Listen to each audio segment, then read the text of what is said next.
go, make my body go, make our bodies higher and higher and higher. Olá, galera do primeiro ano, aquele abraço, mais uma semana de aula, ok? Na nossa última aula nós falamos um pouco sobre exercícios, aplicações práticas da dilatação dos sólidos. Hoje nós vamos falar um pouco sobre a dilatação dos líquidos. Te lembra que o líquido, ele não tem forma definida, tá ok? Ou seja, se eu pegar, por exemplo, 1 litro de água e colocar num recipiente cilíndrico, ele vai tomar a forma cilíndrica. Se eu colocar num recipiente de forma, sei lá, de um cone, ele vai tomar aquela forma. Então o líquido não tem forma definida. Porém, ele tem um volume definido. Ou seja, a quantidade de massa dele é definida e o espaço que ele vai ocupar. Contudo, se ele for aquecido, nós sabemos que ele começa a aumentar as suas dimensões. Se por acaso esse líquido for resfriado, diminui as dimensões. Lembrando, a massa continua a mesma.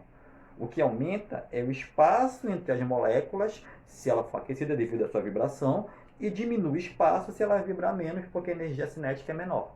Tá ok? Só que no caso dos líquidos, eles têm algumas particularidades que nós vamos falar agora. Primeiro, vamos supor que eu tenha aqui um recipiente, ele está cheio de um líquido. Tem uma temperatura inicial.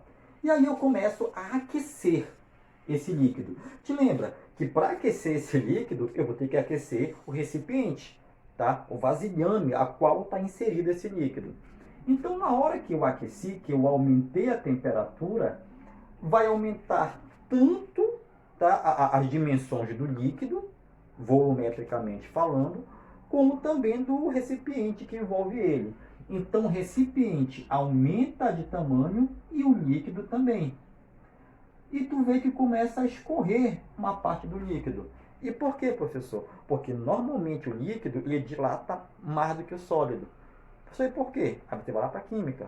Porque no líquido as moléculas estão mais fracamente ligadas ao átomo. No sólido ela está muito ligada, no líquido já relaxa mais um pouco. Então é mais fácil do líquido se expandir. Então, tá? Acaba derramando porque o líquido aumenta mais as dimensões do que o sólido, que é o material que é feito o recipiente.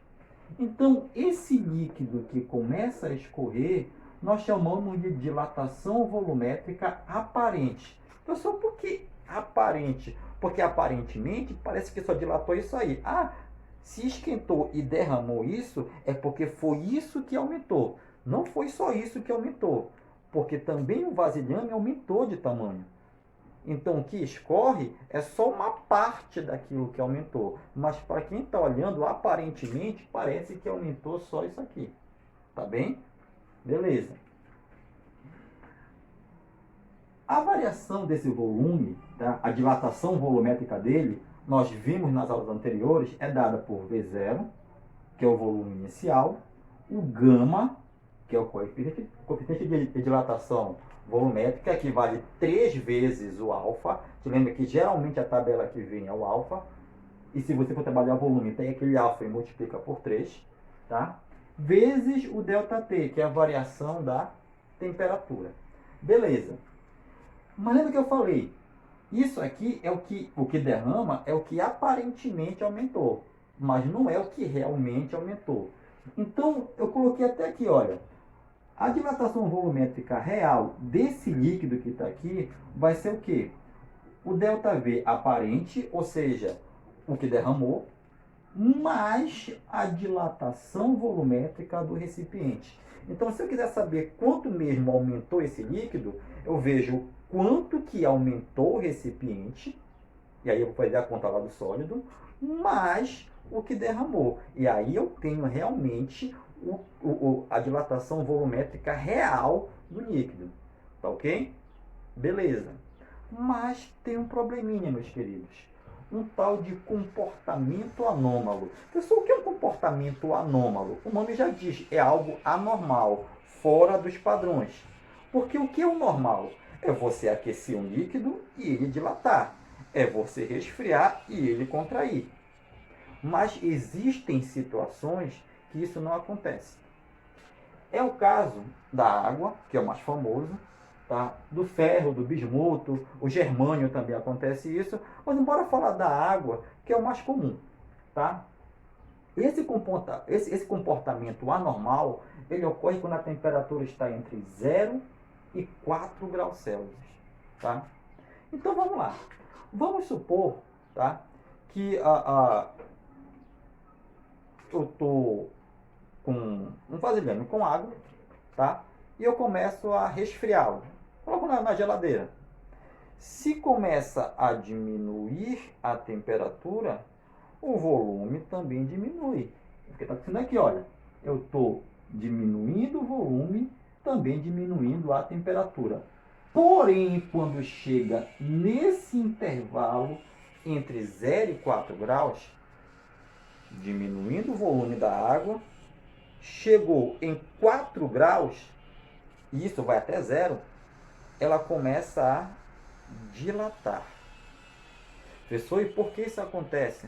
Porque criam-se cristais de água, tá? E o espaçamento entre esses cristais começa a se tornar maiores. Então, a água, ela contrai, chegou em 4 graus, ela vai aumentando até chegar em 0 graus. Então, a água entre 0 e 4 graus, quando ela é resfriada, ao invés dela contrair, ela dilata.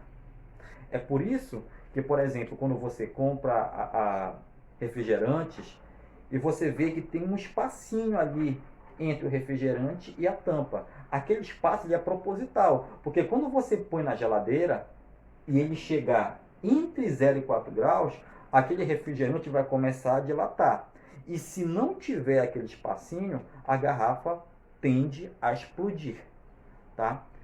É por causa disso aí também, bebês, por exemplo, que em regiões árticas, quando começa a resfriar e chegar próximo de 0 graus, os rios, os lagos, a parte de cima resfria primeiro e ela chega logo a essa temperatura. E quando chega entre 0 e 4 graus, que a água está congelando, tá? Ela dilata. E se aumenta o volume, aí nós vamos lá para a aula do titio Edu Lopes. Quando o volume aumenta, a densidade o quê? Diminui.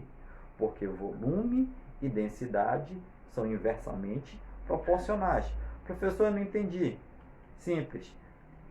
Por que o meu celular, quando cai na água, por exemplo, ele afunda, e o navio, que é muito mais pesado, não afunda? Ah, professor, porque a vida não é justa. Também. Mas porque o navio tem um volume muito grande. E se o volume é grande, a densidade é menor. E se a densidade é menor, ele flutua. O teu celular tem um volume pequeno. E se o volume é pequeno, tá? A densidade é grande. E se a densidade é grande, ele afunda. O gelo, tá? Quando ele está entre 0 e 4 graus, aquilo que eu falei, ele dilata. Então ele aumenta o volume, diminui a densidade e sobe. Então o lago ele congela só a parte de cima. O gelo não fica embaixo, ele fica em cima. E aí te lembra que o gelo é um ótimo isolante e não permite que a água que está embaixo perca calor. Então, na verdade, congela só a parte de cima e embaixo continua a água e os seres vivos que habitam naquela água se mantêm durante o inverno.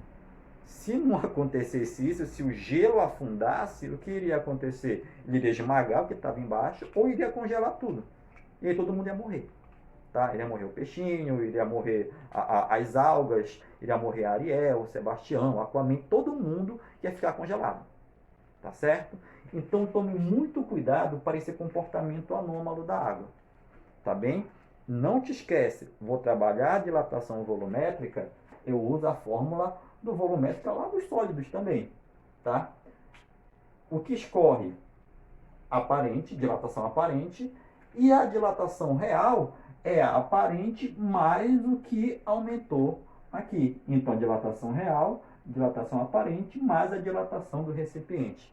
Professor, na prática, como é que funciona isso? Vamos resolver questões agora do teu livro, tá? Efeitos especiais, aqui. Vamos lá, meu povo, retomando agora. Então, pegue lá o seu livro, tá? página 49, atividades propostas. Primeira questão, uma da PUC, fala o seguinte: quando um frasco completamente cheio de líquido é aquecido, ele transborda um pouco.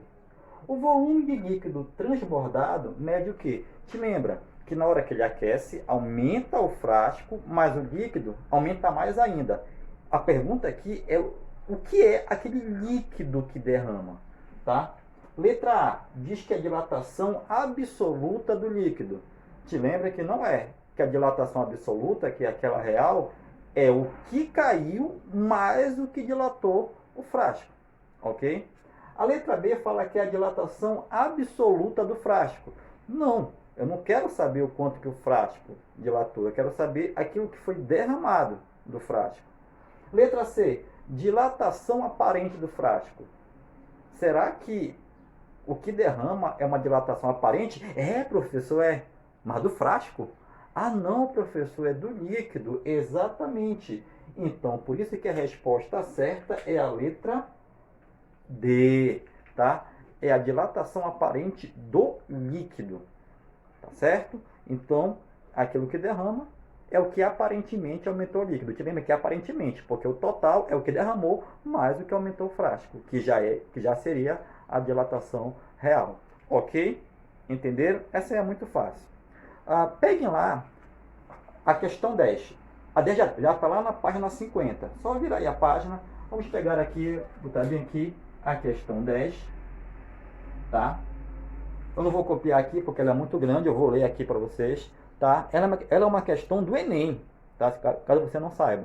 Fala assim: durante uma ação de fiscalização em postos de combustíveis, foi encontrado um mecanismo inusitado para enganar o consumidor. Ou seja, o cara estava tentando enganar o pessoal que comprava no posto dele.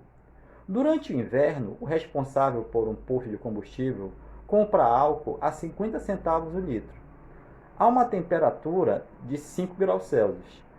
Para revender o líquido aos motoristas, instalou um mecanismo na bomba de combustível para aquecê-lo, para que atinja a temperatura de 35 graus Celsius. Olha o que o caboclo fez. Ele comprou álcool a 5 graus Celsius e na hora de abastecer, ele esquentava o álcool. Vai ficar 35, ou seja, 30 graus a mais. E nós sabemos que se ele aumenta, ele vai o quê? Dilatar. Mas a massa era aquela mesma. Então o cara achava que estava botando muita gasolina, muito álcool, mas na hora que o álcool resfriava, ele ficava menor. Mas aí o cara já tinha sido enganado. Tá? Então vamos lá. Sendo que o litro do álcool era revendido a R$ 1,60. Diariamente o posto compra 20 mil litros de álcool a 5 graus Celsius e o revende. Com relação à situação hipotética descrita no texto, e dado que o coeficiente de dilatação volumétrica, olha que coisa bacana, ele não deu o alfa, que é o linear, ele já deu o volumétrico, então tu nem precisa multiplicar por 3, ele já te deu o valor. Ele foi legal contigo, vamos lá. Dilatação volumétrica do álcool é 1 vezes 10 elevado a menos 3 graus Celsius a menos 1. 10 é menos 3, porque 1 vezes 10 é menos 3, 10 é menos 3. Tá? Desprezando-se o custo da energia gasta no aquecimento do combustível, o ganho financeiro que o dono do posto teria obtido devido ao aquecimento do álcool após uma semana de vendas estaria entre, bora ver aqui as alternativas, tá ok, aqui fala a letra A de 500 a 1.000, a letra B de 1.050 até 1.250, a C de 4.000 a 5.000, a D de 6.000 a 6.900, a letra E de 7.000 até 7.950. A gente quer saber o lucro durante a semana. Vamos lá, essa questão parece que é difícil, mas é fácil. Então, bora aqui. Uma semana. Tá? Tá? A semana tem 7 dias. Claro, né, professor? E aqui fala que ele compra 20 mil litros por dia. Então, vai ser 7 dias vezes os 20 mil. Tá? Que vai dar, multiplicando 7 vezes 20 mil, vai dar 140 mil litros de gasolina que ele compra durante a semana. Aí agora bora ver o quanto que dilatou essa gasolina, tá? A fórmula é aquela mesma. ΔV é igual a V0 vezes o gama vezes o ΔT. O volume inicial, tá? O volume inicial é justamente o volume da semana, que foi os 140 mil litros. Opa, 140 mil vezes o gama, que é 1 vezes 10 a terceira, ou só 10 a terceira, que é a mesma coisa. 10 elevado a menos 3, desculpa. 10 elevado a menos 3, vezes o ΔT. Deixa eu olhar aqui. Ah, tá. Ele ia de 5 e ele aquecia até 35. Então, a variação foi de 30 graus Celsius. Beleza? ΔV é igual. Multiplicando tudo aqui, você vai multiplicar direitinho, tá? Ou você pode fazer apenas o seguinte, tá? Você pode pegar aqui, olha, o 10 a menos 3, porque aqui, olha, pode ser 140 vezes 10, os 3 zeros a terceira, vezes 10 a menos 3, vezes 30. Aí, se eu tenho aqui 10 a terceira e 10 a menos 3, eu posso cortar. Então, vai ficar aqui, ΔV vai ser igual a 140 vezes 30, que vai dar igual a 4.200 litros. Beleza. Isso é o tanto que ele ganhava fazendo aumentar o volume. Desses 140 mil litros, 4.200 litros aumentavam quando ele aquecia a 30 graus. Mas ele quer saber quanto que ele ganhou com isso. Na questão diz que ele vendia a gasolina a 1,60. Então eu vou pegar os 4.200 e multiplicar por 1,60. 1,6, tá? 6 vezes 0, 0. 6 vezes 0, 0. 6 vezes 2, 12. Vai 1. 6 vezes 4, 24. E 1, 25. Ok? Beleza? 1 vezes 0, 0. 1 vezes 0, 0. 1 vezes 2, 2. E 1 vezes 4, 4.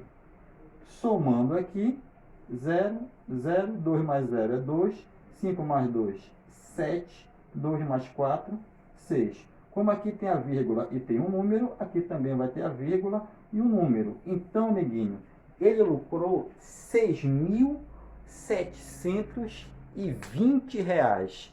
Então, a resposta certa seria a letra D, que é entre 6.000 e 6.900. Ok? Então, meus queridos, aula de hoje, nós aprendemos um pouco sobre dilatação volumétrica. Continue estudando. Aquele abraço, um beijo e até a próxima.